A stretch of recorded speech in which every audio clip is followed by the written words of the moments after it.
ప్రభునామానికి మహిమ కలుగునుగాక. మీ అందరికీ నా హృదయపూర్వక వందనాలు. బాగున్నారు కదా మీ అందరూ? చూడండి, చాలామంది వాక్యంను వాట్సాప్లో పెట్టుకుంటారు, ఇన్స్టాగ్రామ్లో పెట్టుకుంటారు. ఎక్కడ పెట్టుకోవాలి?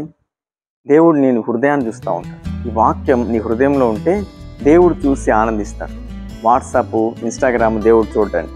కాబట్టి జాగ్రత్తగా ఈ మాటలు నీ హృదయంలో పెట్టుకున్నప్పుడు నువ్వు వెలిగించబడతావు.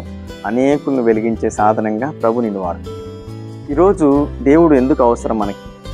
చాలామంది అడిగితే ఈ ప్రశ్నకు జవాబు చెప్పలేరు. ఎందుకు అంటే ప్రతి విషయంలో నువ్వు తప్పించబడాలంటే, ప్రతి విషయంలో నువ్వు దీవించబడాలంటే దేవుణ్ణి నువ్వు కలిగి ఉండాలి, దేవుణ్ణి నువ్వు హత్తుకొని ఉండాలి. చాలామంది ఇది నేను చేశానండి, ఇది నేను కట్టించానండి, ఇది నేను కొనుక్కున్నానండి, దేవుడు లేకుండా నీకు ఎలాగ వస్తాయని. అసలు దేవుడు లేకుండా నువ్వు ఎలాగ ముందుకు నడిపించబడతావు. కాబట్టి దేవుడు నీకు తప్పకుండా కావాలి. ఆయన లేకుండా ఏది కలగలేదని బైబిల్లో రాయబడింది. ఆయన లేకుండా నువ్వేమి చేయవు, ఆయన లేకుండా నువ్వేది సాధించవు. ఆయనకు నీ తోడు లేకుండా నీ జీవితంలో ఏ కార్యము జరిగించబడదు. ఒక మాట మీకు జ్ఞాపకం చేస్తాను. మనుషులకు అసాధ్యమే కానీ చూపిస్తానమాట. మార్కు సువార్త 10వ అధ్యాయం 27వ వచనం. దేవునికి సమస్తము సాధ్యమే. దేవునికి స్తుతి కలుగును గాక. మనకైతే అసాధ్యమండి, కానీ దేవునికి మరి అన్నీ సాధ్యమే. ఆయనకు అసాధ్యం ఏందంటూ ఏది లేదండి. ఈరోజు నిన్ను తప్పించాలంటే దేవుడే తప్పించాలి, నిన్ను దీవించాలంటే దేవుడే దీవించాలి. నీ కార్యములన్నీ సఫలపరచబడాలంటే దేవుడు ఆ కార్యములు జరిగిస్తేనే నీకు జరుగుతాయి. నువ్వు మనకు ఒక శ్రమల్లో ఉంటాం, ఇబ్బందుల్లో ఉంటాం. అయ్యా అని పిలిచినప్పుడు ఆయన వచ్చి నువ్వు రక్షిస్తేనే రక్షించబడతావు, తప్పిస్తేనే తప్పించబడతావు. ఒకసారి దావీదు పరిగెడతా ఉన్నాడంట, ప్రాణభయం. పరిగెడతా ఉంటే వెనకాల సౌలు మరి అతనితో వారు అతన్ని పట్టుకొని చంపాలని వెనకాల వెంబడిస్తూ ఉన్నారు. ఎదురుగా వెళ్ళంగా ఒక గుహ కనిపించింది. అందులోకి వెళ్ళి కూర్చున్నాడండి దావీదు. అక్కడుండి మోకరించి ప్రార్థన చేస్తున్నాడు. తప్పించువాడవు నీవే, విడిపించువాడవు నీవే, ఏదైనా జరిగించాలంటే నీవే చేయాలని ప్రార్థన చేస్తూ ఉంటే దేవుడు ఆ ప్రార్థన ఆలకించి ఆ గుహ ఉండే ఆ రంధ్రానికి వెంటనే సాలెపురుగును గూడల్లమని చెప్పాడు. ఫస్ట్గా లేసి అక్కడికి వచ్చి ఆగిపోయారు.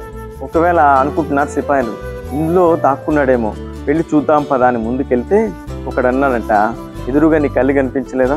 సాలెపురుగు గూడు అల్లుకుంది కదా. ఒకవేళ వాడు దీంట్లోకి వెళ్ళుంటే ఆ సాలెపురుగు గూడు చెదిరిపోయింది. అది చక్కగా ఉంది కాబట్టి ఏ మనుషుడు అందులోకి వెళ్ళలేదని మనకు స్పష్టంగా అర్థమవుతుంది. అందులోకి వెళ్ళి టైం ఎందుకు వేస్ట్ చేసుకోవాలి, మనం ముందుకు వెళ్దాం పదా అని అక్కడి నుంచి అందరూ వెళ్ళిపోయారు. ఇప్పుడు దావీదుని తప్పించింది ఎవరు? ప్రభు. ఈరోజు ప్రభు నీకున్నా, ప్రభువును హత్తుకోండు, ప్రభు పాదాలు పట్టుకో, ప్రభు నామంలో ప్రార్థించు, ప్రభు సన్నిధికి కంటిన్యూగా తప్పకుండా వెళ్ళు. ప్రభు నీకు తోడుగా ఉంటే ప్రతి విషయంలో తప్పించబడతావు, విడిపించబడతావు, దీవించబడతావు. నీ కుటుంబానికి దేవుడే సంరక్షకుడుగా ఉంటాడు. మాట పట్టుకొని ప్రార్థించు, మంచి తీర్మానం తీసుకో. దేవుడు అన్ని విషయాల్లో నీకు నీ కుటుంబానికి తోడే ఉంటుంది కాదు. ఆమేన్. మీ అందరి కోసం ఒక చిన్న ప్రార్థన. మహాపరిశుద్ధుడా, నీకు స్తోత్రం. మాటలు వింటున్న ప్రతి బిడ్డలు నీవు కలిగి ఉండాలి ప్రభు. యేసుక్రీస్తు ప్రభు మాకు తోడుగా ఉండాలని నిన్నెప్పుడు హత్తుకునే విధంగా ప్రతి బిడ్డలను సిద్ధపరుచున్నాయి. ఈరోజు అంతటికీ నీ బిడ్డలకు తోడుగా ఉన్నాయి, కాపరిగా ఉన్నాయి. ప్రతి శోధ నుంచి తప్పించు, ప్రతి అపాయం నుంచి తప్పించు. ప్రతి బిడ్డలకు కావలసిన ప్రతి అవసరం తీర్చాం. యేసు నామంలో ప్రార్థిస్తున్నాం పరమ తండ్రి. ఆమేన్. ఈ మాటల ద్వారా మీరందరూ ధైర్యపరచబడితే, దీవించబడితే, మాటలు మీకు ఇంపుగా ఉంటే అందరికీ షేర్ చేయండి. ప్రభు నిన్ను దీవించి ఆశీర్వదించునుగాక. ఆమేన్.